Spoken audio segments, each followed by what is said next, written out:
یہ میری خوش قسمتی کہ میں حضور کا امت ہوں، ساری زندگی اس کا شکریہ ادا کرتا رہوں تو کہ شکر ادا نہیں۔ ہم حضور کی امتی، نبی انتظار کرتے رہے، نبی منتظر رہے۔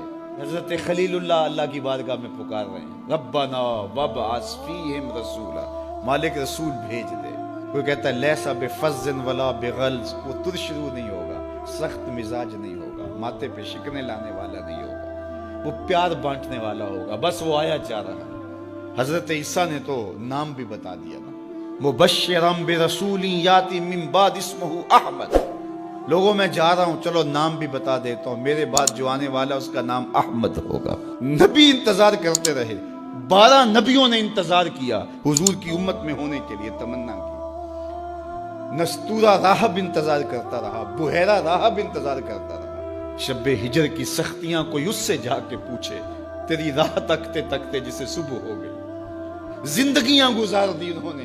سلمان فارسی کی کہانی سن لو، مجوسی کے بیٹے تھے، حق کی طلب میں نکلے، باپ نے گھر سے نکال دیا، ایک پادری کے پاس جا کے رکے، زندگی بھر اس کی نوکری کی۔ جب اس کا آخری وقت آیا، اس نے کہا میری تدفین کے بعد غموریا چلے جانا، وہاں کا پادری خدا رسیدہ ہے، تجھے اس سے کچھ مل جائے گا۔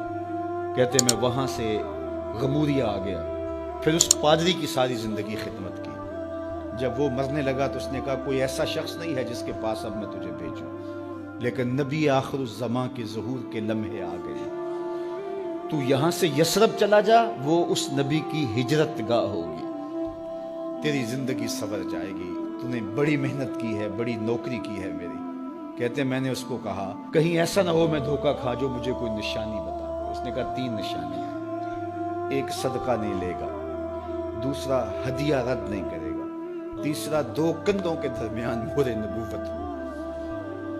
کہتے ہیں میں نے اس کی تدفین کی، یثرب کی جانب جاتے ہوئے ایک قافلے میں شامل ہو گیا، انہوں نے مجھے پکڑ کے اپنا غلام بنا لیا، لیکن میرے پہ مہربانی یہ کی کہ مجھے بیچا جا کے مدینے میں۔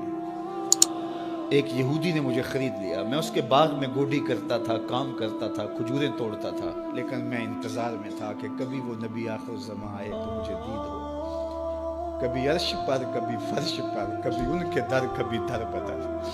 غم عاشقی تیرا شکریہ، میں کہاں کہاں سے گزر گیا۔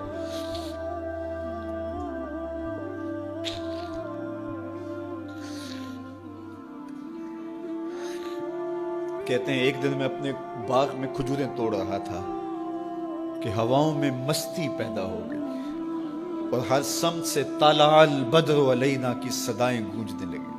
میں سمجھ گیا کہ وہ لمحے آ گئے، میں نے چھلانگ لگا دی اور دوڑ پڑا۔ میرے آقا نے سمجھا شاید غلام بھاگ گیا، اس نے دوڑ کے مجھے پکڑ لیا۔ میں نے اس کو کہا کہ میں نوکر تیرا ہی ہوں، لیکن دل نوکر کسی اور کا ہے، میں بھاگوں گا نہیں، مجھے جانے دے۔ میں کچھ کھجوریں لے گیا تھا صدقے کی نیت سے، جا کے حضور کو پیش کی۔ آقا کریم نے فرمایا ہم نبی صدقہ نہیں لیتے۔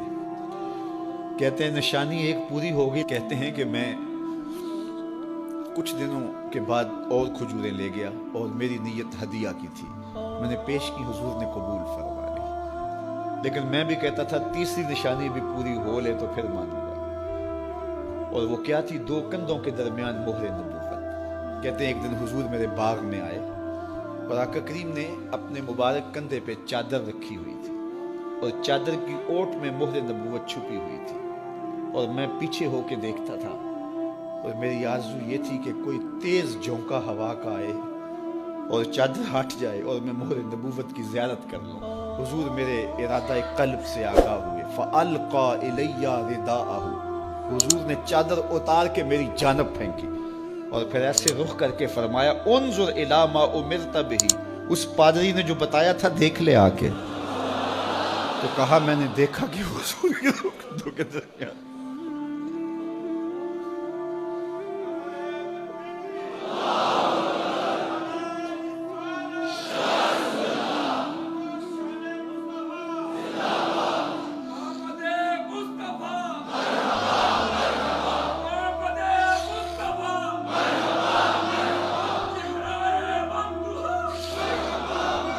شب ہجر کی سختیاں کوئی اس سے جا کے پوچھے، تیری راہ تکتے تکتے جسے صبح ہو گئی۔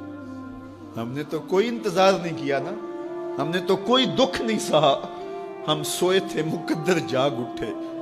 ہمارے والد مسجد سے مولوی صاحب کو بلا لائے. انہوں نے کان میں آ کے کہا مبارک ہو تو حضور کا نوکر بن کے آ رہا. میرے والد گرامی ایک شعر جھوم کے پڑھا کرتے تھے, محمد جانے جانا ہے پیغمبر ہو تو ایسا ہو, رسولوں کی بشارت سے مبشر ہو تو ایسا ہو, امر توقیر کا سب کو موکر ہو تو ایسا ہو, کیا ہم کو غلام ان کا مقدر ہو تو ایسا ہو. میں اپنے مقدر پہ قربان نہ جاؤں, آپ اپنے مقدر پہ نثار نہ جائیں. ہمیں وہ نبی ملا جو نبیوں کا نبی. بنو سعد کے مقدر بھی جاگ اٹھے. اللہ اکبر. کیا وہ خوش نصیب وادیاں تھیں, کیا وہ خوش بخت پہاڑ تھے بنو سعد کے, جہاں حضور نے زندگی کے ابتدائی سال گزارے. اللہ اکبر. حضرت حلیمہ سعدیہ کہتی ہیں جب میں حضور کو گھر لے گئی تو میرے گھر میں روشنیاں آ گئیں. باقاعدہ عورتوں نے کہا حلیمہ تو اتنی امیر ہو گئی ہے رات کو بھی دیا نہیں بجھاتی. بڑے امیر کبیر گھرانوں میں بھی رات کو لوگ دیا بجھا دیا کرتے ہیں, لیکن تو اتنی ہی امیر ہو گئی ہے کہ رات کو بھی تیرے گھر کا دیا نہیں بجھتا. تو حلیمہ سعدیہ نے کہا آؤ میں تمہیں بتاؤں میرے گھر میں دیا کون سا روشن. باقاعدہ ہم جولیوں کو بلایا, پالنے میں حضور تھے, اشارہ کر کے کہا ما کننا نحتاج الی السراج من یوم اخذناہ. جب سے یہ پیارا گھر آیا ہے میں نے سارے دیے توڑ دیے. دیے کی ضرورت نہ مشعل کی حاجت, عجب روشنی تو نے پائی حلیمہ, بڑی تو نے توقیر پائی حلیمہ, بنی تو محمد کی دائی حلیمہ. کہا ما کننا نحتاج الی السراج من یوم اخذناہ. جب سے یہ پیارا گھر میں آیا ہے میں نے سارے دیے توڑ دیے. جہاں روشنی چاہیے ہوتی ہے حضور کو اٹھا کے اس کمرے میں لے جاتے, وہاں